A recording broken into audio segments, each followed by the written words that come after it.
Ayan, this is good morning, beautiful people.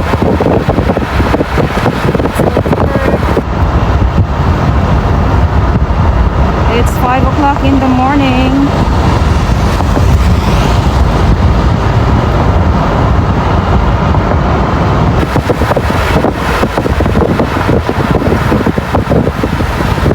Road is slippery.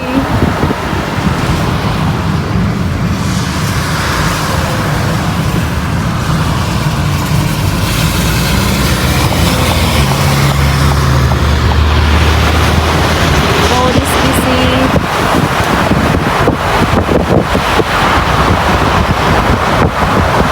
Highway is messy.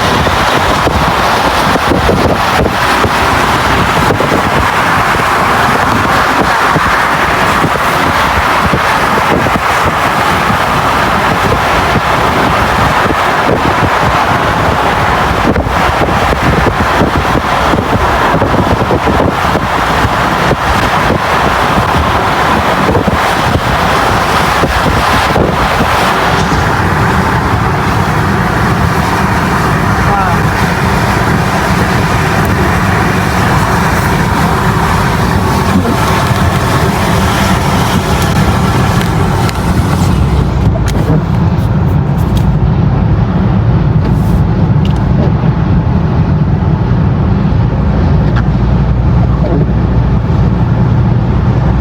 Ito pagkatabi mong truck, wipe ng wipe ka. Kailangan nating maunahan.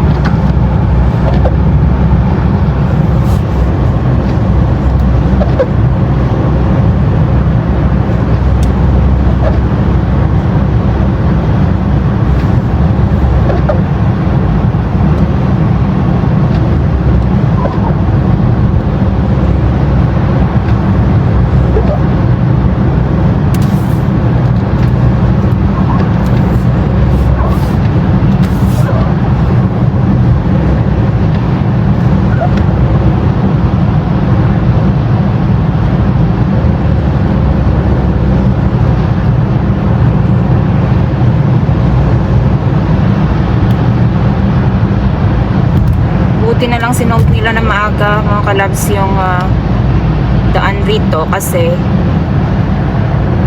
nag-freezing rain. Ito yung disadvantage pag maaga yung pasok mo. May advantage, may disadvantage. Advantage kasi hindi siya ma-traffic. Disadvantage kasi gigising ka ng maaga.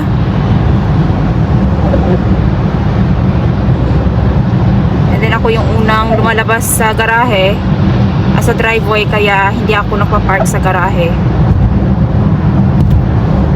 Ako yung pinakaunang mag-park.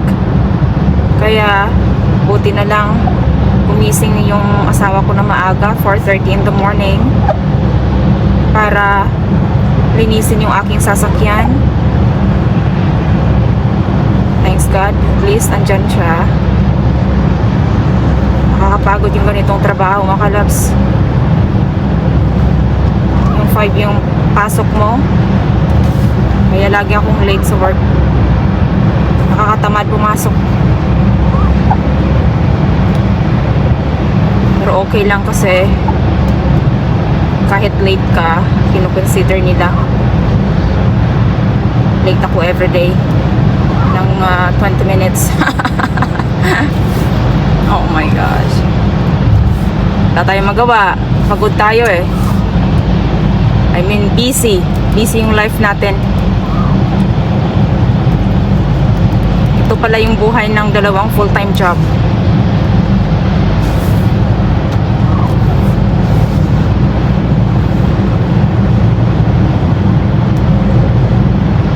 Yung goal ko lagi is makatulog ng 7.5 hours. Kaso lang dahil sa gadget, natutulog na lang ako ng minsan 5 hours. Kaya kailangan natin na matutong set aside yung i-put aside yung gadget sa gabi. Kasi ang hirap gumising sa umaga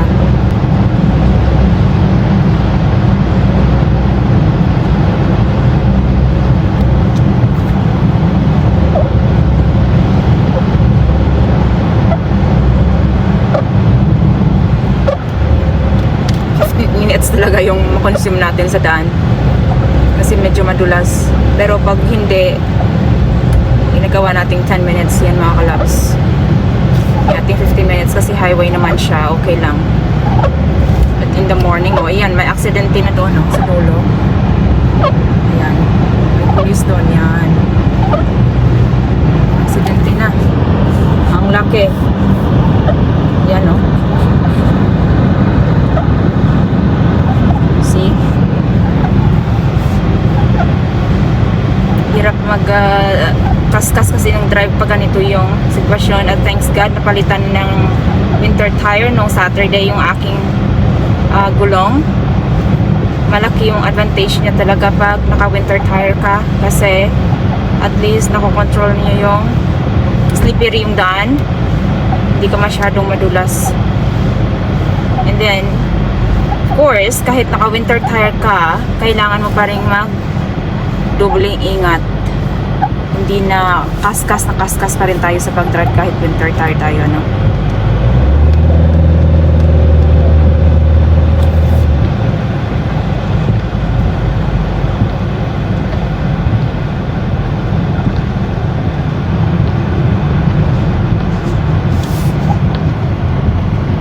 Okay. Ayan, snowplow.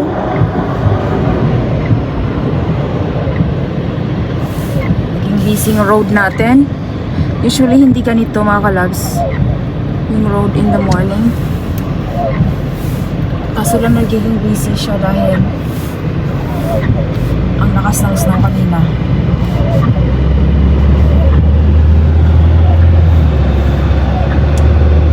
Thanks God hindi siya masyadong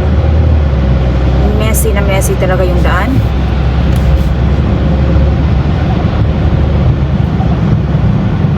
Dahil slow plow nila at inaasinan. Ayan, slow down tayo kasi ina-occupy niya yung daan. Bakit ganito? Sa gitna na siya ng linya.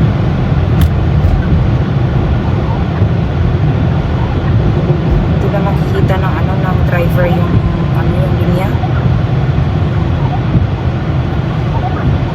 Unahan natin ito mga kalabs.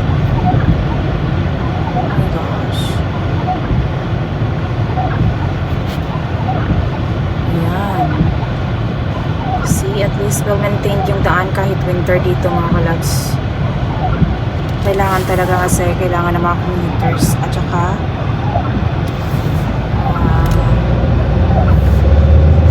nagda-drive.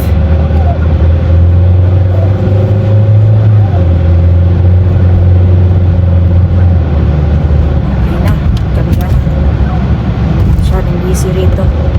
Malapit na tayo sa work. Ihanda na rin natin yung ating sarili sa work kasi ngayong araw one time big time kami ngayon dahil may lunch kami hanggang alas 2.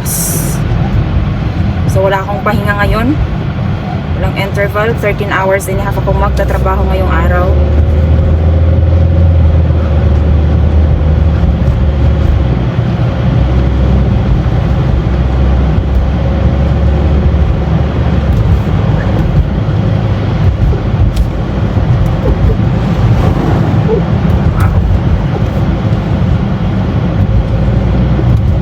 Malapit na tayo sa trabaho natin.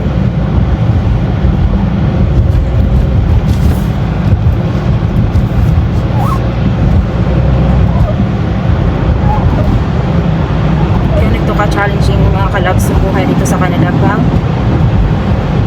winter. Summer is good, winter is good. Dahil may trabaho tayo kahit paano. It is still a blessing, you know? Kailangan na natin maging maagap sa ating work. At magiging masipag sa anong bagay man sa ating buhay. Huwag tayong tatamad-tamad dahil hindi tayo aahon sa buhay. Kahit messy yung daan, pero lang tayo. 11 minutes. So we save like 4 minutes sa ating biyahe.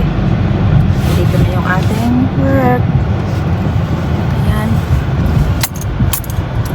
Dito tayo mag-park. That's good kasi may parking dito na malapit. Oh my gosh. Oh. Pagka umakyat ako sa gutter.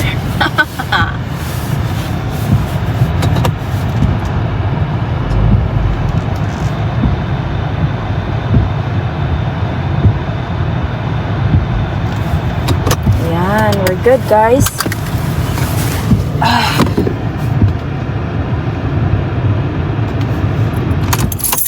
Thanks God. Arrived safely.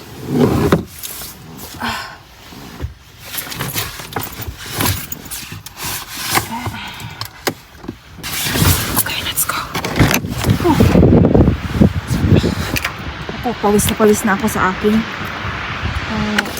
jacket. Kasi mainit na yung sasakyan ko kanina ng ano ako. Pumasok sa sasakyan.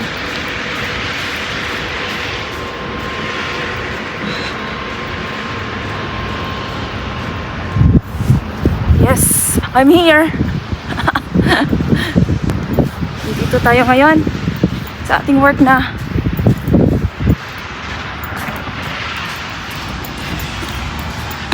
Tayo.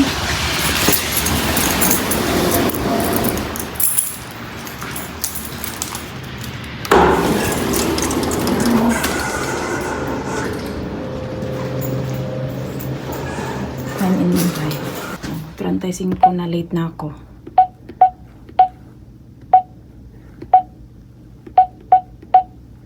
Ay, sus Maria, ano bang pinapipindot ko? Okay. Thank you. Is it busy today? Yeah. How many people? 90? Okay, okay, thank you.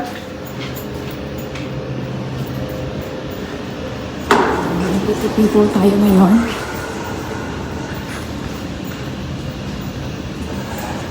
Nice, nice. Ayan.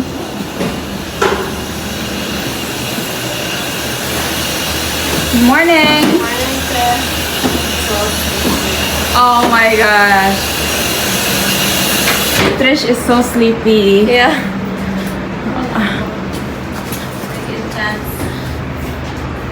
Intense daw, intense.